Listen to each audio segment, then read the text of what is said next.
आइए, स्वागत है हमारे YouTube वीडियो चैनल पर।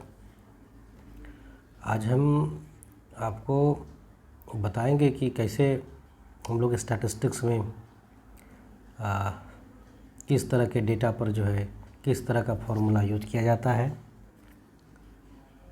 स्टैटिस्टिकल एनालिसिस के लिए। जैसे कि आप मीन निकालते हैं तो मीन में कई तरह के मीन होते हैं, arithmetic mean, geometric mean, harmonic mean, moving average, mode, median, quadratic mean, है ना।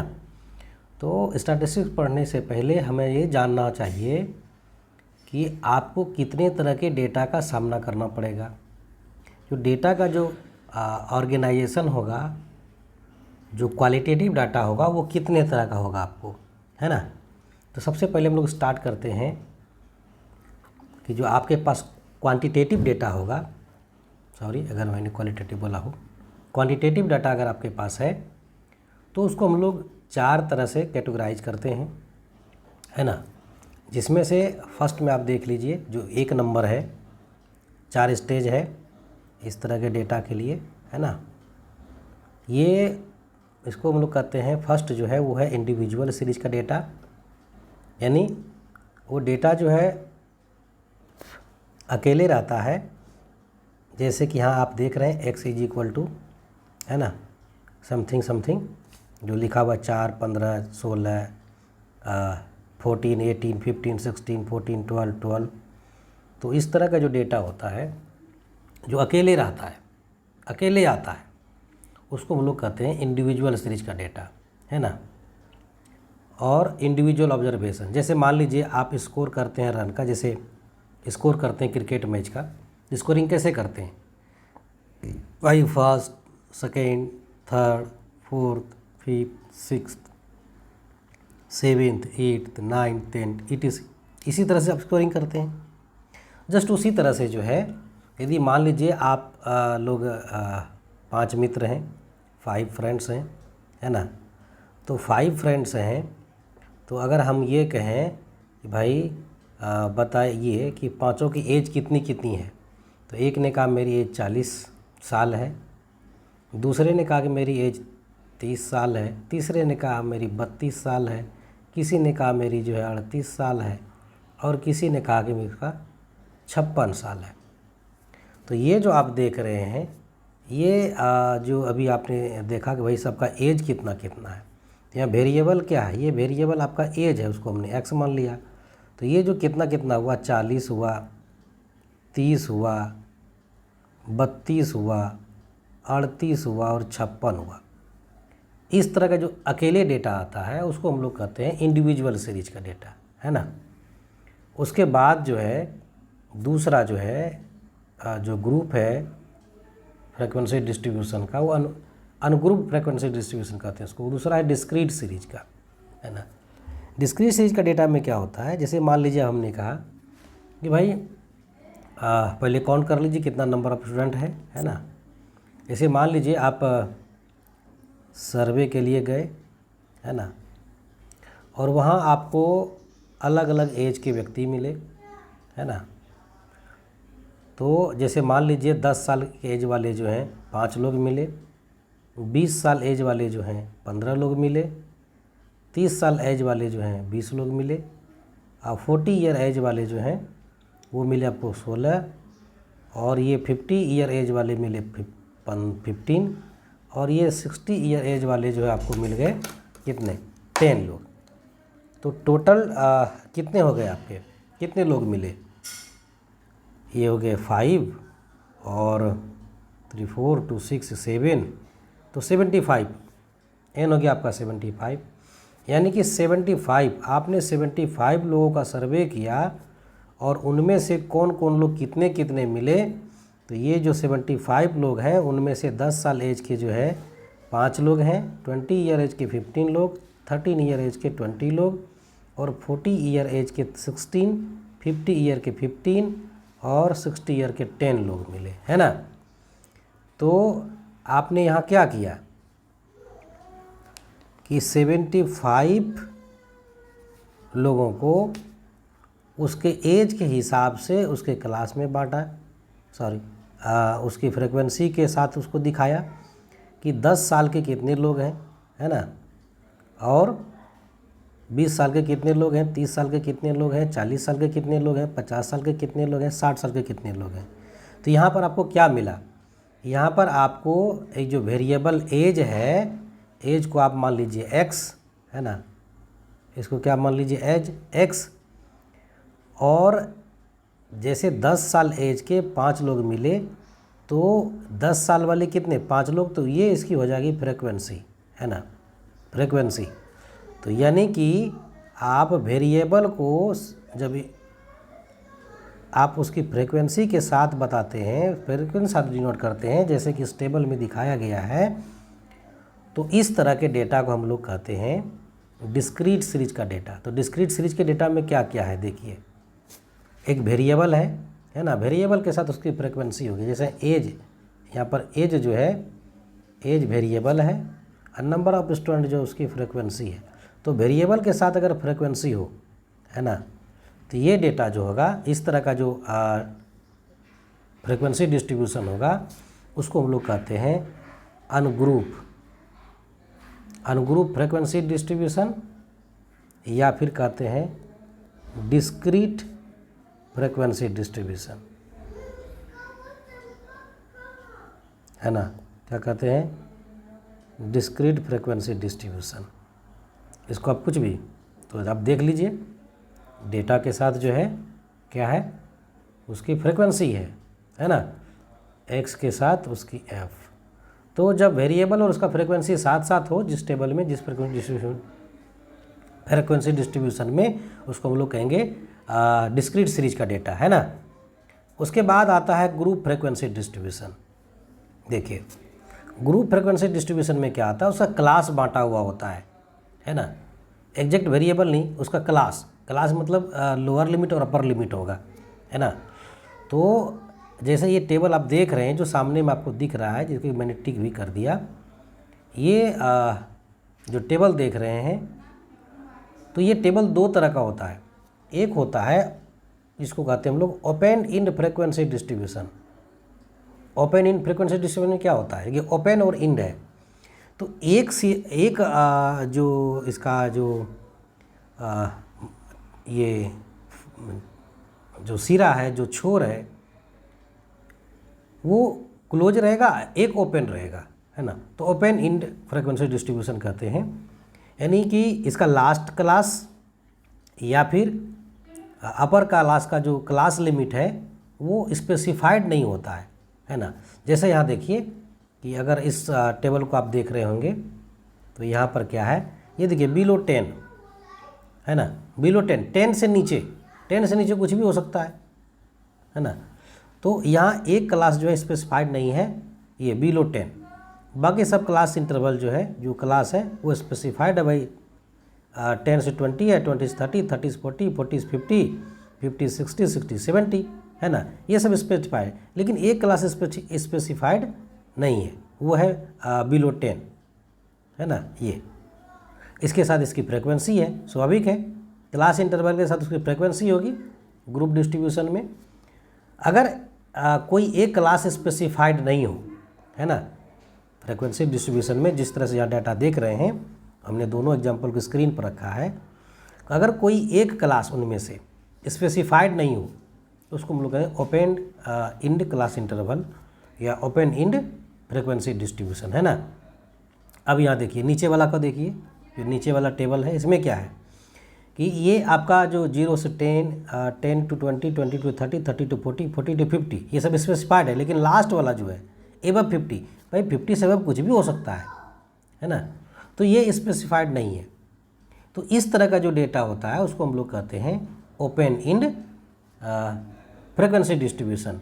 तो आपके सामने है data open end frequency distribution, हो सके तो आप अपनी कॉपी पर नोट कर सकते हैं, है ना, और इसको रखना चाहिए, क्योंकि यही डेटा जो है, जब तक ये समझिएगा नहीं, तब तक आपको सवाल बनाने में, चाहे मीन निकालिए या फिर डिस्पर्सन निकालिए या फिर क्यूनेस कुर्टोसिस निकालिए, है ना, तो आपको बड़ी मुश्किल होगी। इसलिए इस तरह के डेटा को जो है ध्यान रखना चाहिए कि किस तरह का डेटा का सामना आपको करना पड़ सकता है, किस तरह के सवालों को आपको सॉल्व करना पड़ सकता है। ये तो अपेंड इन डिस्ट्रीब्यूशन हुआ, है ना। उसके बाद जो हम लोग निकालते हैं वो निकालते हैं रिलेटिव फ्रीक्वेंसी डिस्ट्रीब्यूशन। ये क्या होता है, रिलेटिव फ्रीक्वेंसी में हम लोग देखते हैं कि जो फ्रीक्वेंसी है टोटल का कितना हिस्सा है। जैसे आप देख सकते हैं यहाँ पर कि ये जो आपका आंकड़ा है यहाँ पर दिया हुआ है ना, क्लास इंटरवल के साथ उसकी फ्रीक्वेंसी है ना, दिया हुआ है, टोटल 70 है। और उसके बाद रिलेटिव फ्रीक्वेंसी हम लोग निकाल रहे हैं कि टोटल में से जो है इसका हिस्सा कितना है। जैसे 70 एट n टोटल फ्रीक्वेंसी कितना है, फ्रीक्वेंसी का टोटल 70 है, तो 70 में से 15 जो है क्या है, 15 है, 0 से 10, तो 15 को डिवाइड कर देंगे 70 से, 12 उसी तरह 12 को 70 से, 13 को 70 से, 14 को 70 से, 10 को 70 से और 6 को 70 टोटल से डिवाइड कर दिए, तो हो गया हमारा रिलेटिव फ्रीक्वेंसी। उसके बाद हम लोग कम्युलेटिव फ्रीक्वेंसी निकालते हैं। कम्युलेटिव का मतलब होता है, हिंदी में कहते हैं संचयी बारंबारता। कम्युलेटिव मतलब स्टार्टिंग से जो है फ्रीक्वेंसी को जोड़ते चले जाना है। जैसे ये देखिए, हम अब सर्किल कर रहे हैं ब्लू कलर से, इसको देखिए, ये क्लास इंटरवल है, उसके साथ उसकी फ्रीक्वेंसी है। कैसे निकालेंगे भाई इसका कम्युलेटिव फ्रीक्वेंसी, कैसे निकालिएगा, ये आपने पहले मैट्रिक में भी पढ़ा है ना, आसानी से निकल जाएगा, कोई दिक्कत नहीं। जैसे 0 to 10 क्लास इंटरवल की फ्रीक्वेंसी आपको निकालनी है, तो यहाँ तो फ्रीक्वेंसी 15 है, तो इसको ही रखेंगे। अब जब 10 to 20 निकालना है तो क्या करेंगे, इसके ऊपर की जो क्लास इंटरवल है उसकी जो फ्रीक्वेंसी है उसको वहाँ से यहाँ तक जोड़ेंगे, इसलिए 15 + 12 हो गया कितना, 27, है ना। उसी तरह से ये 12 + 13 ये जोड़ लीजिए। अब यहाँ 15, 12 और 13 तीनों जोड़ देंगे तो कितना होगा, 40। उसी तरह अगर 30 to 40 क्लास इंटरवल का कम्युलेटिव फ्रीक्वेंसी निकालेंगे तो हमको क्या करना पड़ेगा कि यहाँ से यहाँ तक, यानी शुरू से 0 से to 10 क्लास इंटरवल से 30 to 40 क्लास इंटरवल तक की फ्रीक्वेंसी को जोड़ना पड़ेगा। जोड़ के देखिए 54 होगा। उसी तरह से नेक्स्ट में जो है अगर आपको 40 से 50 तक की क्लास 40-50 क्लास इंटरवल का कम्युलेटिव फ्रीक्वेंसी निकालना है, तो शुरू से लेकर के 40-50 जो क्लास इंटरवल है वहाँ तक की फ्रीक्वेंसी को ऐड करना पड़ेगा। ऐड करके देखिए 64 है। उसी तरह से 50 to 60 निकालना होगा, तो शुरू से लेकर के 50-60 तक जो क्लास इंटरवल है वहाँ तक की फ्रीक्वेंसी को जोड़ना पड़ेगा, है ना, ठीक है। तो यहाँ पर जो है आपका कम्युलेटिव फ्रीक्वेंसी निकल जाएगा।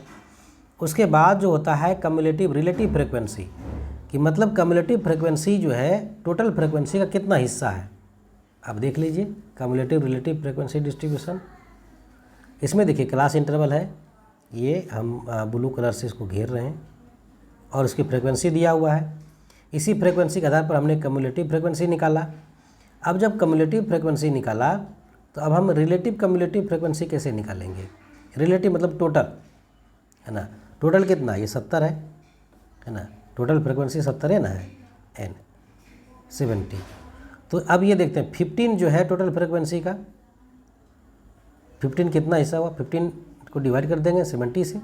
अब ये कम्युलेटिव फ्रीक्वेंसी यहाँ तक कितना है, 27 है, तो 27 को टोटल फ्रीक्वेंसी से डिवाइड कर दिया। यहाँ तक 40 है 20-30 क्लास इंटरवल का, तो 40 को 70 से, 30-40 का जो है 54 है, तो 54 को टोटल से।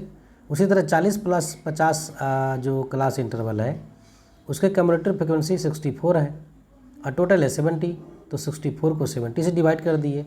जस्ट सेम टाइप से जो हम लोग निकालेंगे कि जो 50 to 60 क्लास इंटरवल है उसकी कम्युलेटिव फ्रीक्वेंसी 70 है, यहाँ टोटल भी 70 है, यानी यहाँ 1 हो जाएगा, है ना, ठीक है। चलिए आगे बढ़ते हैं अब यहाँ। अब एक और है कंटिन्यूस फ्रीक्वेंसी डिस्ट्रीब्यूशन, है ना, कंटिन्यूस फ्रीक्वेंसी डिस्ट्रीब्यूशन। इसमें दो तरह का डिस्ट्रीब्यूशन आपको मिलेगा, दो तरह के क्लास मिलेंगे, है ना। एक को कहते हैं एक्सक्लूसिव मेथड। एक्सक्लूसिव मेथड में क्या होता है कि इसमें जो क्लास इंटरवल है, देखिए इस मेथड में जो क्लास का फॉर्मेशन है, एक का अपर लिमिट तो दूसरे का लोअर लिमिट है। देखिए फर्स्ट क्लास इंटरवल 0 to 10 है, तो सेकंड क्या है 10 to 20, है ना। तो इस क्लास इंटरवल का जो 0 to 10 है अपर लिमिट 10 है और अगले क्लास इंटरवल का लोअर लिमिट 10 है। उसी तरह से नेक्स्ट क्लास इंटरवल जो 10 to 20 है उसका अपर लिमिट कितना है 20, तो अगले क्लास की जो लोअर लिमिट है वो होगा ये 20। फिर नेक्स्ट क्लास का 20 to 30 है इसका अपर लिमिट 30 है और नेक्स्ट क्लास का जो लोअर लिमिट है वो भी 30 है। तो एक क्लास का अपर लिमिट दूसरे क्लास का लोअर लिमिट और उसके साथ उसकी फ्रिक्वेंसी। अगर इस तरह का डेटा है, अगर इस तरह का क्लास इंटरवल के साथ उसकी फ्रिक्वेंसी है तो कहते हैं कि वो एक्सक्लूसिव मेथड है ना।